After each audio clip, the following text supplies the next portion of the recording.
On Earth, there are ecosystems that are different to each other but are full of splendor of nature.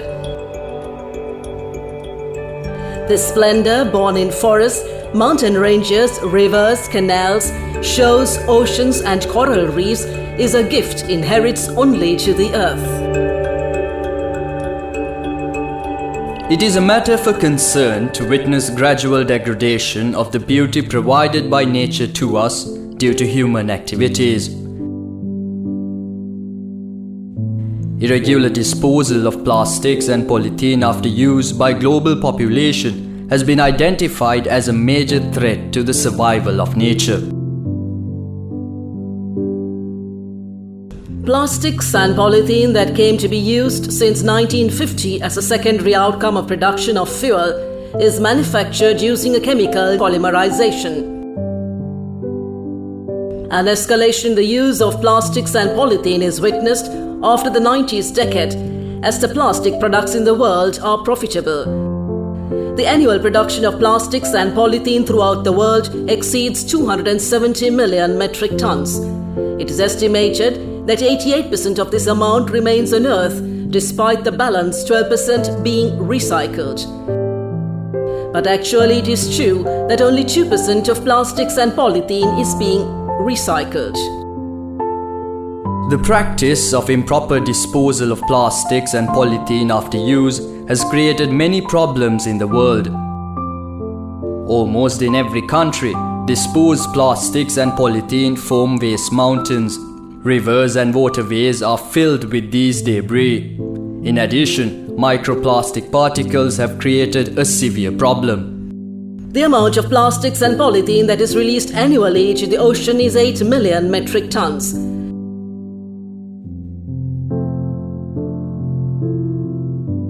There are 5 major ocean gyres. The North and South Pacific subtropical gyres are the biggest among them. They are the North and South Atlantic subtropical gyres and the Indian Ocean subtropical gyre. Multiple factors such as currents, winds and planetary rotation contribute to predictable movements of ocean pollution, which culminate in a central concentration of debris. These focal points are known as gyres.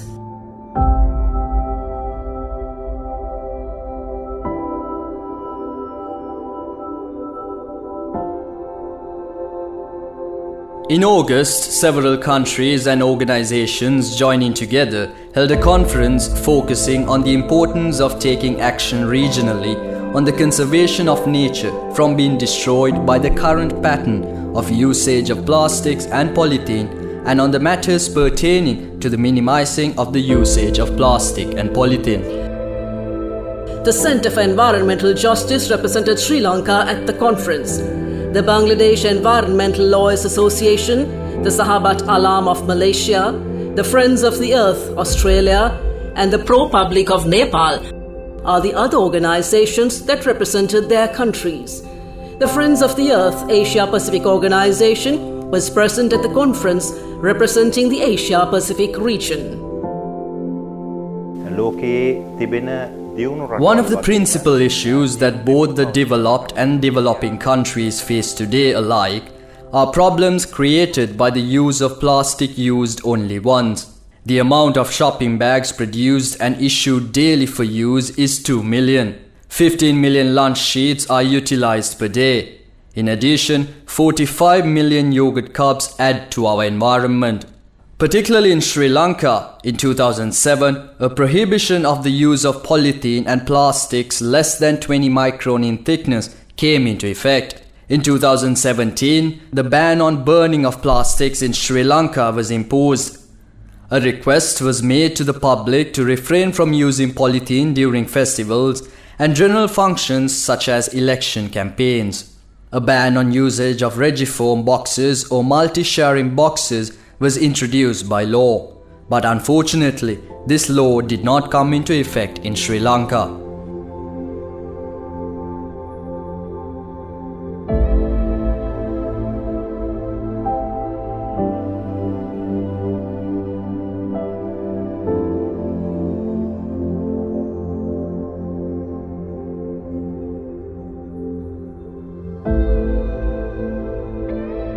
The World Bank on one occasion highlighted that Sri Lanka is in the 5th place among the countries which release their plastic and polythene waste to the ocean. PVC water pipes, plastic used in electronic accessories, plastic tables and chairs, basins, barrels, water tanks, and toys are among other things that are disposed of after long use. They are used only once plastic items. Plastic bottles, lunch sheets, polythene bags, yogurt cups, packets, face masks, biscuits packaging, and many other things belong to this category. An individual uses a polysac for only 12 minutes, but it takes 1,000 years to degrade. Research have confirmed that it takes from 1,000 years to 5,000 years for polythene and plastics to degrade depending on its thickness.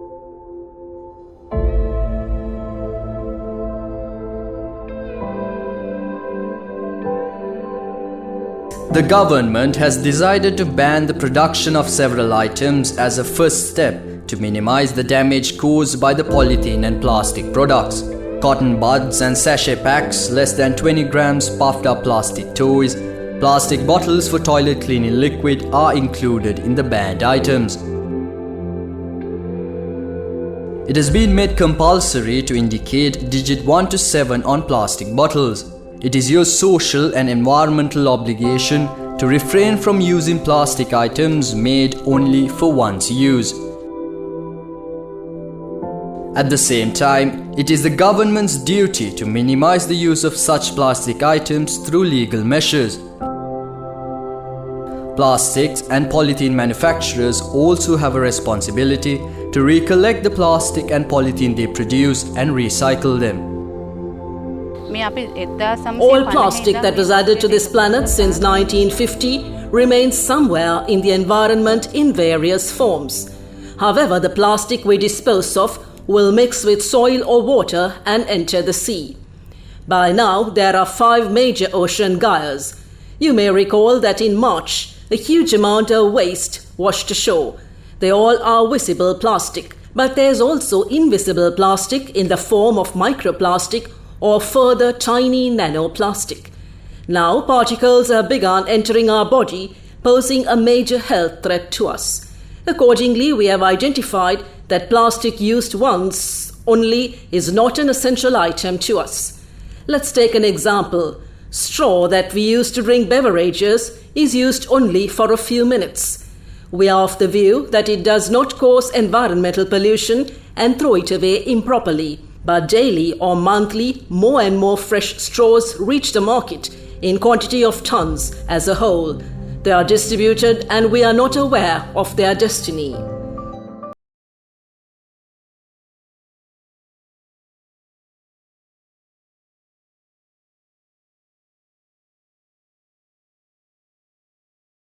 Plastic and polythene usage in Sri Lanka is about 1.2 million metric tons. 900,000 metric tons out of that amount end up in garbage mountains. This is an indication that only 100,000 metric tons are diverted for reproduction. 33,000 metric tons of plastic waste float along rivers and concentrate along the seashores. Some plastic waste also accumulates in associated areas of river mouths and lagoons. The dumping of polythene and plastic on seashores is widespread. Out of these, 150,000 metric tons of plastic and polythene waste enters the ocean. The blockade installed at the point where the Dehiwala Canal enters the sea to prevent the carrying of human-generated plastic waste to the sea is of great importance. The uniqueness of this point is the removal of daily accumulation of plastic and polythene waste at this center for recycling. Introduction of this system to other core points of waterways will help to prevent the entering of plastic waste to the sea. Almost all the local bodies are engaged in the recycling of accumulated plastics and polythene waste. The collecting centers of plastic and polythene waste play an important role. You can also contribute to this program immensely in order to maintain a clean environment by handing over your plastic and polythene waste to one of these centers. There are few plants in our country that reproduce plastic and polythene. The Plygen Poly Recycling Company is one that is engaged in this business. This company manufactures pellets after using and cleaning the plastic and polythene waste they receive. They reproduce polythene and polythene bags and other products out of these pellets. Several Gazette notifications had already been issued in September 2017, particularly under the Clause 23W of the number 47 of 1980 National Environment Act or Principal Act in Sri Lanka to manage the environment in the country. Out of these Gazette notifications, 6 Gazettes were issued on the same day itself. Under these Gazette notifications, the manufacture, circulation, use and distribution free of charge of various polythene products have been prohibited.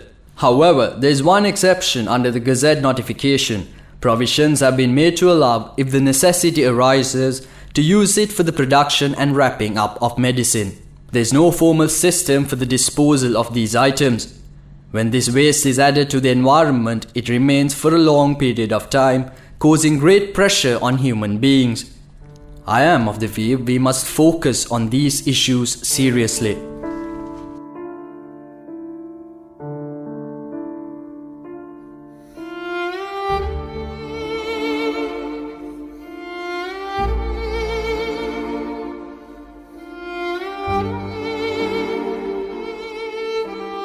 When plastic and polythene waste reaches the sea, it breaks into tiny pieces due to friction. Later, further disintegration will take place, and these are known as microplastics. It is a common phenomenon that fish and marine wildlife consume microplastics. Later, this fish will become a part of food, leading to a formation of a microplastics food chain.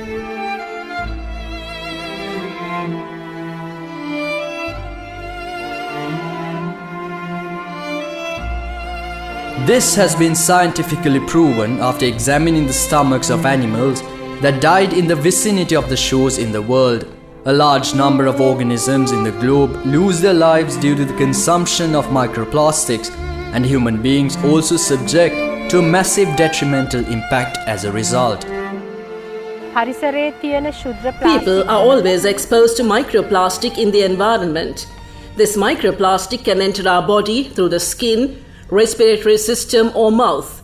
For example, microplastic contained in food may go into the body through the mouth. When we breathe, microplastic enters the body as it mixes in the atmosphere. Since microplastic contains in various skin products that may cause the entry point of microplastic into the body.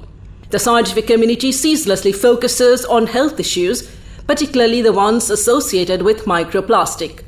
Research have proved there is an increased risk of man's exposure to cancer due to microplastic entering the body.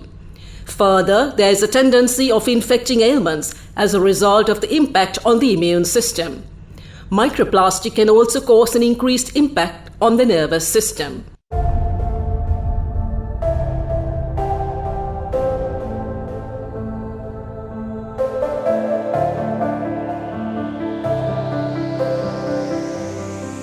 A large number of environment-friendly products in lieu of polythene and plastic products are now available in Sri Lanka.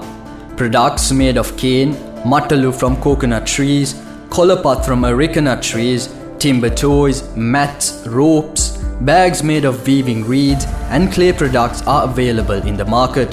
You can be a conservator and a contributor for the protection of nature as well if you're inclined to buy and use these products.